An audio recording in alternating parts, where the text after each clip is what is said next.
about tone, because I think you hit the nail on the head here, because I feel like it's difficult to go from comedy to some heavy stuff in here and then back to comedy. How did you achieve that?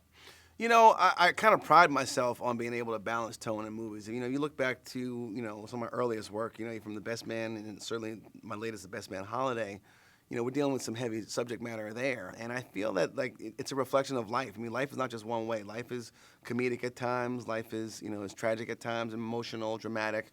And I like to try to make those balances in a slice of life movie. And with Barbershop, you know, the script, you know, kind of dictated where we were going with that. You know, we knew that we wanted to make a funny movie because it's a comedy and people expect to laugh in it and be entertained. But at the same time, in 2016, you can't set a movie in the South Side of Chicago without talking about gang violence and gun violence. Yeah, I thought it was just pitch perfect. Thank you very much.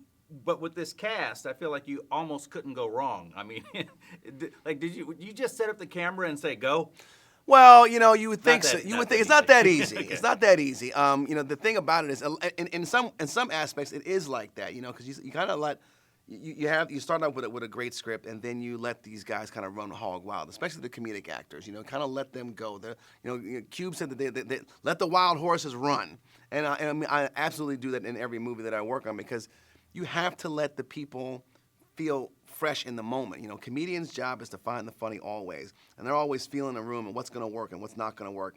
And so when something inspires them, especially if they're in character, it can be a great result. Now, sometimes it results in, you know, what is a 4-page scene turns into a 10-page scene, and then I have to sift through like 24 hours of dailies, and that's kind of tough. But at the end of the day, that's what you want in an editing room.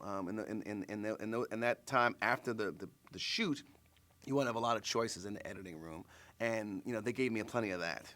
Why do you think, like 10 years since the last one, more than 10 years since the last one, that this franchise still works?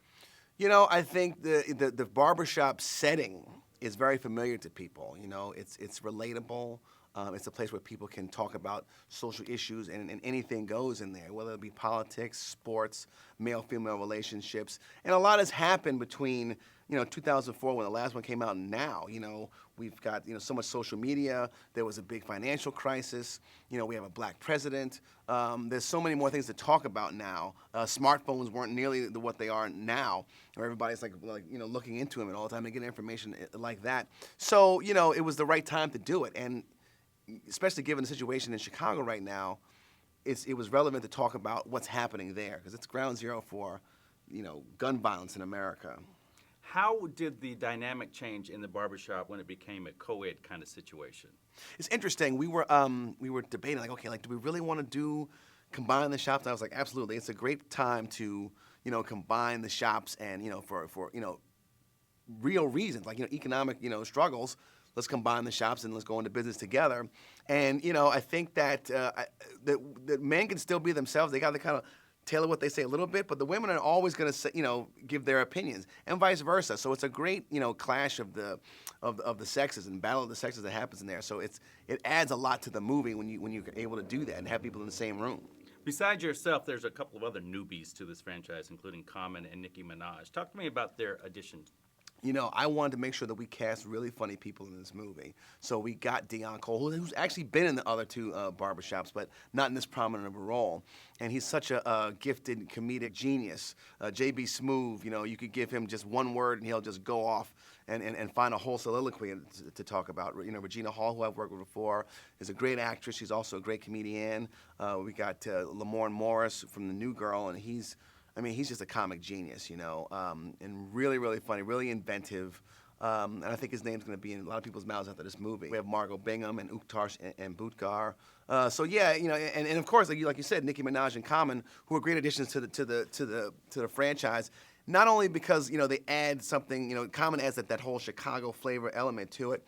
And Nicki's got that, you know, that sex appeal, that kind of rawness, that girl that, like, you know, that is not afraid to kind of like speak her mind and get what she wants, go after what she wants. Made in Hollywood.